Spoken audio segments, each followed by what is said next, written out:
let's do a bit of a deep dive into Islamophobia in the UK. And I want to start off this portion here by going through some polling that's been done over the last few years. So we'll go into some national polls first, and then we'll go into some polls about what conservative voters specifically think.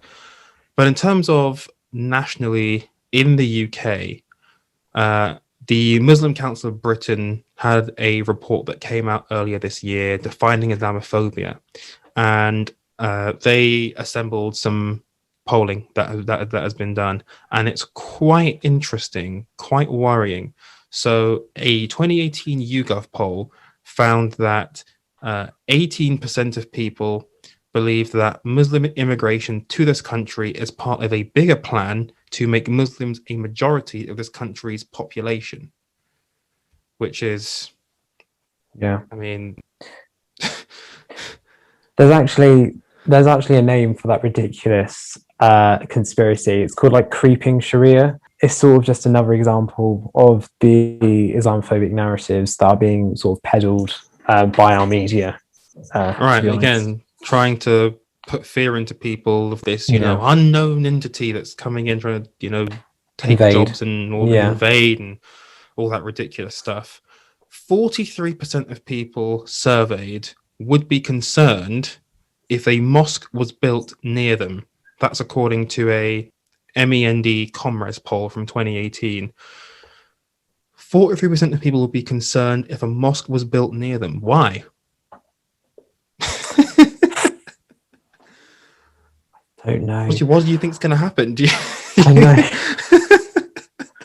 I mean, I imagine people probably, think all sorts because of the lies mainstream media has been able to sort of peddle. Far-right conspiracy theories they're not really far-right anymore. They are far-right, but they've turned mainstream.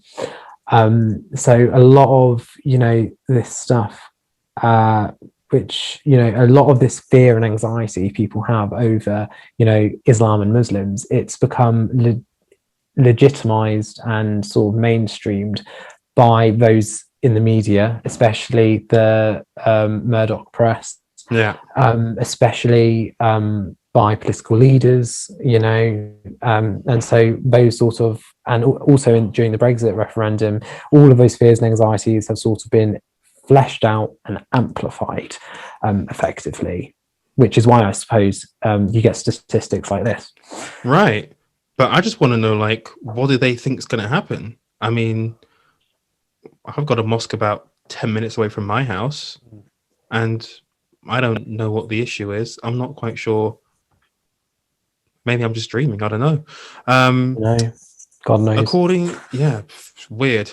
According to the Equality and Human Rights Commission, which is a very important body, because they're, of course, the folks that investigated the Labour Party back in 2020 over anti-Semitism, and they're now looking at the issue of Islamophobia in the Tory party, so it's quite pertinent for them to be involved in this.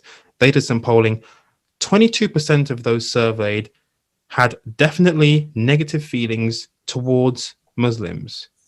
Again, why? I mean, we laugh. It's not even that. It's not even funny. It's like, why? I think it's become so normalized to have negative feelings about Muslims that people just. I suppose what I'm trying to say is saying that you have negative feelings about Muslims, that is just, it's an acceptable thing to sort of, and a legitimate thing to be worried about, according to some people. I don't think it is, but it's very unjustified. It's very unethical, but unfortunately Islamophobia is on a list of acceptable bigotry, unfortunately, is what I would say to that. And that's why some people feel as though they feel anxious and worried about Islam and Muslims in general.